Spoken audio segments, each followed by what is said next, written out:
This would have to be the most fascinating Hakosuka Skyline that I, and perhaps even you, have ever seen. And won't you hear my hot take on these so-called ridiculous car prices that no one's paying for?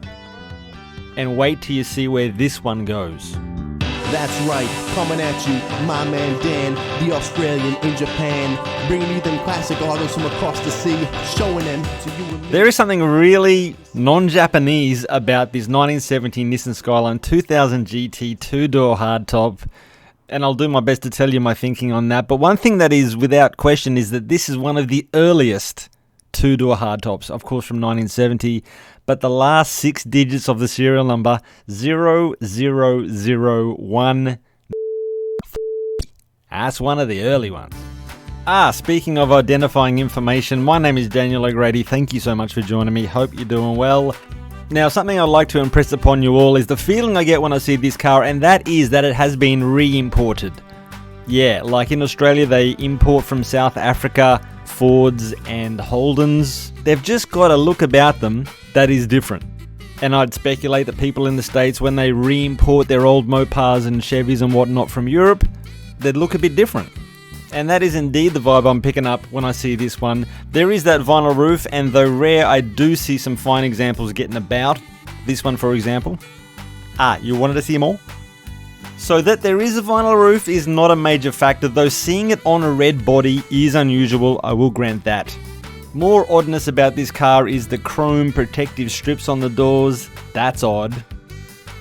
But let's go further out the back to the whale tail on the boot lid. That is peculiar. I've never seen that style of rear aero, if you will, on any sort of Skyline here, ever.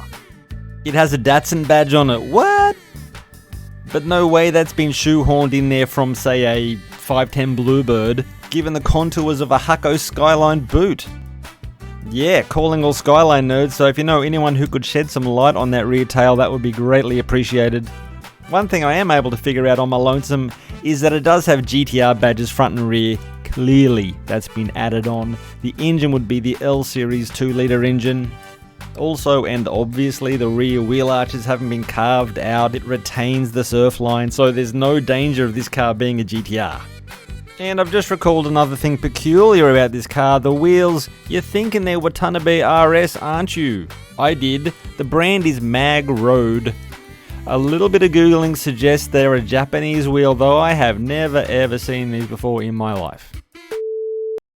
I did promise a hot take, didn't I? And ultimately, it's in reaction to the anger and outrage I see at some people when they see high prices on cars. Like, how the heck does that person expect to get that money for that piece of crap? We all see it, right?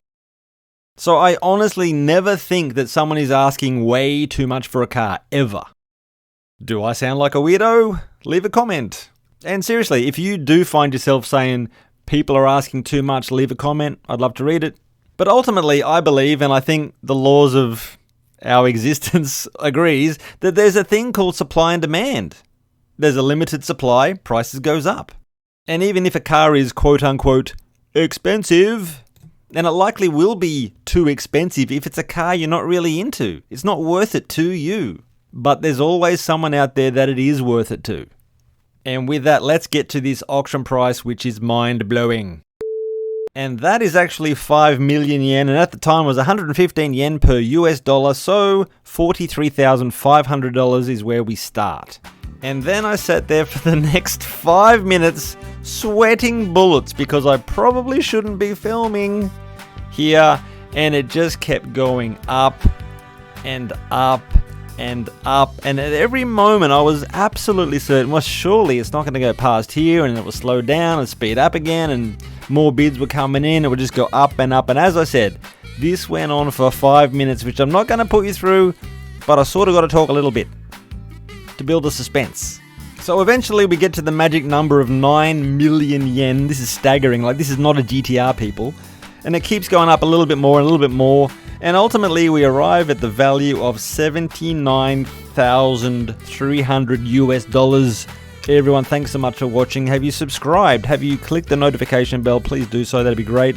Love yous all. See you next time with a bigger, better video. Bye-bye.